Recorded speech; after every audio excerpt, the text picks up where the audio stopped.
pessoal, hoje nós vamos falar sobre a Constituição de 1988.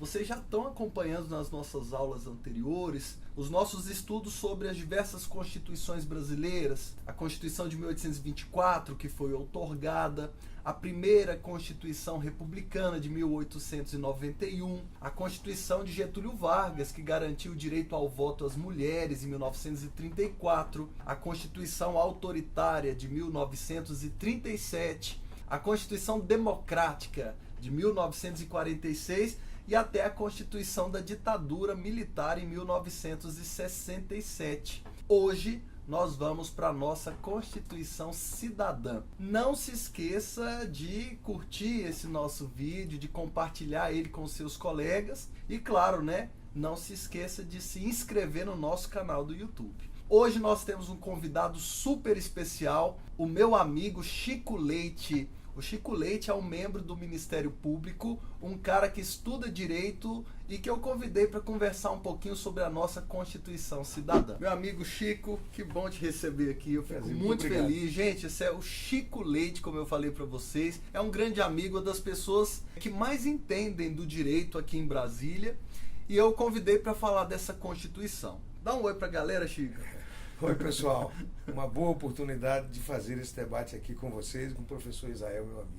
Pessoal, a Constituição de 88, ela nasce num contexto muito importante do nosso país, que foi o contexto da redemocratização. O Brasil vivia sob um regime militar desde 1964. Em 1985, o regime militar permitiu que se elegesse indiretamente o primeiro presidente civil desde a década de 60. Foi eleito o presidente Tancredo Neves, que, no entanto, morreu antes de assumir a presidência da República, deixando o cargo para o seu vice, José Sarney. Foi no governo de José Sarney que se reuniu a Assembleia Nacional Constituinte a partir de 1987. E a Assembleia Nacional Constituinte fez com que todos os brasileiros pensassem nesse assunto, todos os brasileiros se envolveram no debate da Constituição e foi um grande momento nacional. As pessoas queriam sepultar de vez a ditadura militar, queriam inaugurar um novo tempo democrático no país, e a Constituição que saiu dessa Assembleia Nacional Constituinte em 1988, não à toa, foi apelidada de a Constituição Cidadã. Chico, por que Constituição Cidadã? É carta cidadã exatamente porque reconheceu um conjunto de direitos que estavam em litígio. No plano de uma reforma eleitoral, começou por dar oportunidade de voto aos analfabetos e aos menores de 16 anos. Deu função social à terra. Constitucionalizou a luta contra o racismo, estabelecendo que o racismo é crime inafiançável e imprescritível. Estabeleceu a igualdade de gênero, abrindo espaço jurídico à criação de um sistema de combate à violência doméstica que culminou com a Lei Maria da Penha, de alguns anos depois. Reconheceu a posse dos índios à sua terra com a demarcação. Nos artigos 6º e 7º, criou uma série de novos direitos trabalhistas. Um regime novo. Impressionante, né? Eram vários direitos que, como você disse, estavam em litígio, quer dizer, estavam em disputa, né?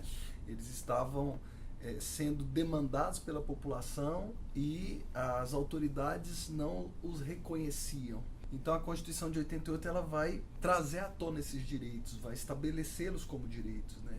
Eu fico pensando, Chico, sobre o papel social da terra. Os constituintes já imaginavam a possibilidade de uma reforma agrária? A ideia da função social, ela foi para uma definição jurídica, mas também para abrir a oportunidade de se discutir a terra produtiva, a terra que tem, como diz a Constituição, a sua finalidade social. Para que a terra não fosse usada só para especulação também, só para especulação, gente que para latifúndio. Exatamente. Interessante. Sobre a igualdade de gêneros, né? Você pode me dizer o que era antes e o que ficou depois? É porque você me disse que a Constituição de 88 estabeleceu regras sobre a igualdade de gênero que depois permitiram o surgimento da Lei Maria da Penha, né, de todo esse arcabouço de proteção à mulher. Como é que era antes? Havia uma diferenciação entre homens e mulheres diante da lei? Porque antes o que havia era a previsão do chefe do casal, com a colocação do homem dentro de uma visão machista, sexista, acima da mulher. A Carta de 88 fez a igualdade de gênero, proporcionou que nós tivéssemos uma nova visão cultural e deu espaço à construção desse sistema. Nós tivemos, a partir da Carta de 88, a queda das ressalvas, que o Brasil tinha feito a Convenção para a Erradicação de todo tipo de discriminação contra a mulher, fez com que nós tivéssemos a criação de um sistema com delegacias, com promotorias, com unidades de abrigo, para a proteção da vítima da violência doméstica, e culminou com a Maria da Penha, que é de alguns anos depois, mas que é uma lei considerada em todo o mundo uma legislação excelente. Nós estamos hoje entre as 3 melhores legislações de combate à violência de gênero do mundo. A gente percebe que a Constituição de 88 ela está entre as cartas mais modernas, né? Isso. Infelizmente, o Estado brasileiro não conseguiu ainda garantir os direitos que estão previstos nessa nossa Constituição, né? Ela estabelece direitos bem fundamentais, direito à moradia, direito à alimentação, direito a um lazer. Quer dizer, se a gente for esperar do salário mínimo que ele garanta todos esses direitos, né? Sim. É um problema sério. Isso pode ser tema de redação, inclusive, viu?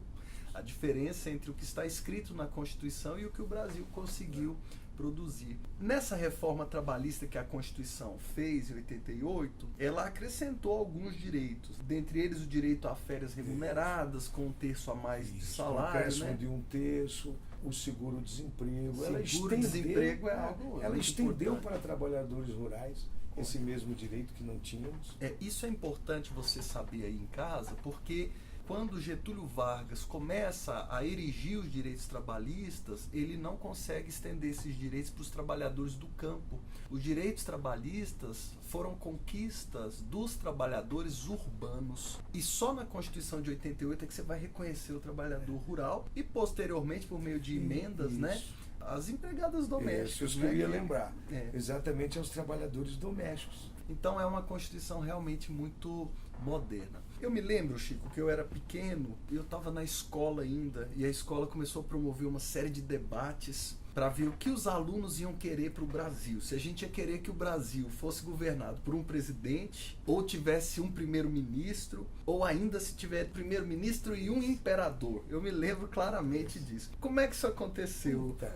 Foi consequência da Constituição de 88. A própria carta convocou o povo brasileiro a decidir sobre a forma e o sistema de governo, o que fez em 93. Decidiu permanecer com o presidencialismo e com a República, mas teve a oportunidade de ir às urnas com um plebiscito. Ou seja, o brasileiro poderia ter escolhido termos um presidente e um primeiro-ministro, e até termos um imperador e um primeiro-ministro. Poderia ter escolhido. Você vê que a carta ela tem essa característica da democracia, do Estado de Direito. Então, ela é promulgada. Isso é muito importante, porque nós temos algumas constituições que não são promulgadas, elas são outorgadas. A mais conhecida delas, você se lembra, é de 1824, que foi outorgada pelo imperador Dom Pedro I. Se ela foi promulgada, quer dizer que ela foi votada por uma Assembleia eleita, não é isso? Votada por uma Assembleia eleita com representantes de todos os segmentos da população brasileira. Interessante.